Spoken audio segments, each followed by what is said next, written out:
What you wanna be when you grow up? I wanna be a motherfucking hustler. You better ask somebody. Yo. Working with Latinos is... Whoa. Video's already trying to start. That's how good it is. What up? It's your boy Limitless Nation, and we back at it again with a new video. Today we got something different. Today we got a little interview they're doing with the cast of, if you haven't seen it, better go watch it.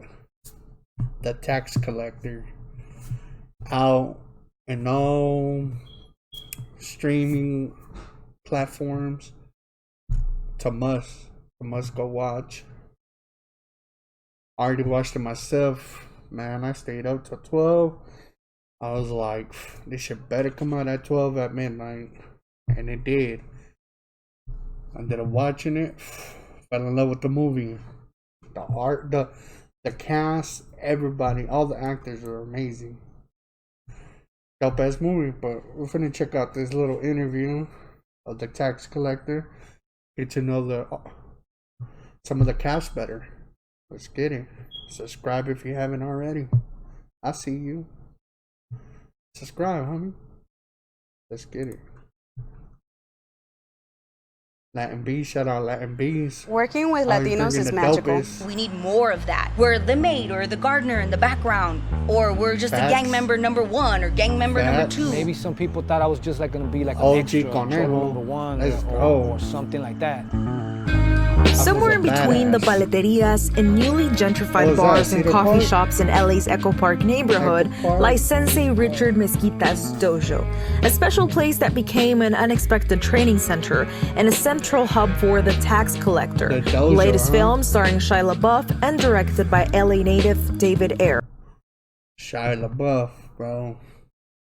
His role in this movie was dope as fuck. Talking about dope. Y'all gotta watch it. Writer of Training Day and director of End of Watch. We found it fitting to speak with the majority Latinx cast here at the dojo, beginning with LA legend Conejo. Hola, ¿cómo estás? LA legend. That's right. Why is this place important to you, where we're at right now? I mean, right now we're at the dojo, and like, this is where they teach Kempo. In a way, it's like what saved my life. And you know, like I got taught it by Alexander Richard Mezquita, que es el sensei de aquí. Like, I started training with him like 20 years plus ago. I continued, I've still trained to this day, you know? And then this is where everybody comes. Todos los actors aquí vienen, and it's part of like breaking them down. This place changed my life. This is the dojo. To me, it means a lot. It's like home. Actually, if you look at this tree right here, you'll see like it's shaped. It's beautiful. I stumbled upon this place, actually. The door was unlocked, but no one was here, and I opened the door. And Sensei, he runs after me, and he's like, come in, come in. I made it a thing. I made it part of like a religion. I think I was in the need of a family, in the need of finding something that meant something to me. Can you take me back to when you first met David Ayer? See, me and David Ayer, we're from the same neighborhood. He actually grew up like 2 blocks this way, 2 blocks that way. What did you think about him? Nothing, but we kind of reconnected around the training days, right there. and that's when I started my training with them too. I started working out randomly, and I would work out with this guy, and I didn't know who he was or anything about him, and so then we became like friends. And then I started telling him that I'm an actor, and then he's like, oh wow, okay, cool. And then he's like, I write movies. Months later, after our relationship grew out of that, he's asked me if I wanted to be in a movie with him, and David Ayers. So. It's crazy how some people just link up, man. It's all. That's why the movie was that good. All these actors just came about for a reason. He was like, I got a script. Like, first question que le pregunto was like, hey, ¿cómo me voy a llamar in a movie? What's my name in the movie? And he's like, Conejo, what else? I'm like, all right, that's right. Right. Next thing you know, I start rehearsing with Bobby Soto, llega Chelsea, llega Noemi, llega el Shia. They all got experience. Me, I don't have no experience in acting, you know? Shia, I'm gonna tell you guys straight out, as a Mexican, and as love for this Chicano culture we have, Mexican culture. Shia LaBeouf, you're invited to all the carne asadas, bro. Hell yeah, homie. Straight out. Working with David Ayer was incredible. He works in a way that I've never worked before. Even though I have like a supporting part in this film, I was challenged more as an actor in the process to get ready for this than I have on any other project.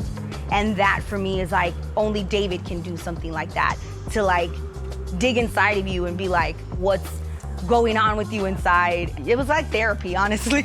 It was really dope to like have everyone be committed, connected, and and then just to show up and do your damn thing. What is your higher purpose with this movie? For all of us, it's like a great opportunity. It's like, it's huge, you know?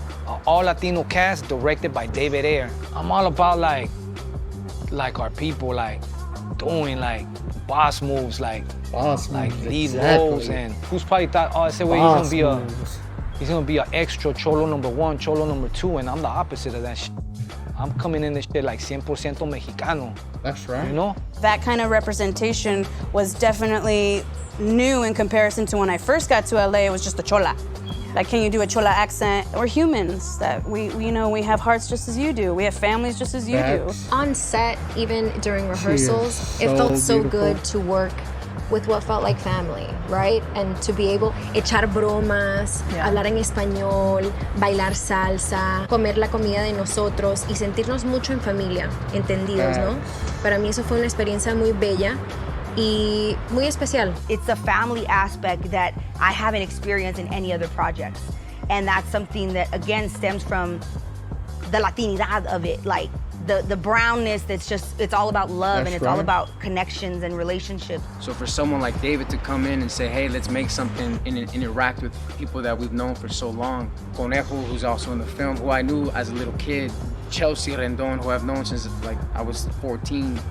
Yeah, so it's like all of these people that are still in Hollywood, still here, still doing things. See what I mean? They all just back, linked here comes up 2020, we're back together making something. So it's like, it's all of our responsibilities as Latinos to get involved with more stories, and also like specific stories, like not something. That's one thing, bro. I seen, it was on Facebook, I seen somebody post the actual full movie on there. And it upset me. It pissed me off, I ain't gonna lie. It pissed me off. But the reason is, sometimes I think we don't get these type of movies that this type of movie is.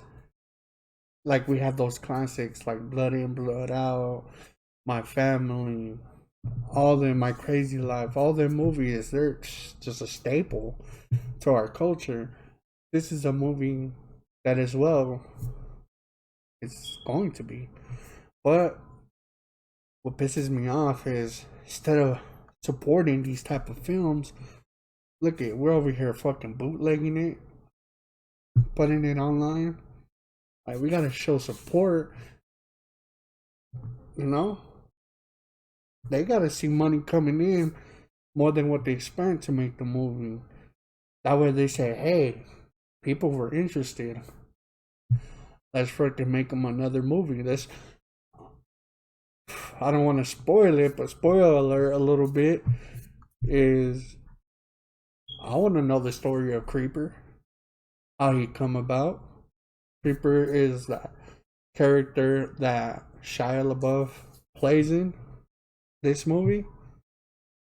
Like I said, I'd love to see the sequel of how he came about. That'd be dope as hell. But this movie was the shit. I guess so cliche, you know, like we've already seen. And I think, you know, regardless of what, you know, like, oh, the trailer looks violent or whatever, at the end of the day, it's about the dynamic of a family. Everybody has a family member that's one of these characters in this movie. Everybody's gonna have a David, everybody's gonna have a Delia, everybody's gonna have possibly even a Conejo from their family, you know what I'm saying? The Tax Collector will be out in theaters August 7th and video on demand. It will be available to the rest of the world October 26th. Check it out. As you can see, she said August 7th. It did come out August 7th. It came out digital, not in theaters because of what we're going through. This is probably was interviewed last year. So, or not even last year. It was probably no, it was recorded this year. This interview was recorded probably around this year, since I forgot to have the masks. But I'm pretty sure it was before it got too serious, or they had to shut down movie theaters and all that. But I'll tell you one thing: I wish the movie would have came out in theaters. I would have gone to see it probably like 5 times. That's how good it was. So make sure you guys watch it. The Tax Collector, and all streaming platforms. Show love, and let's support these type of movies. You know you enjoyed it.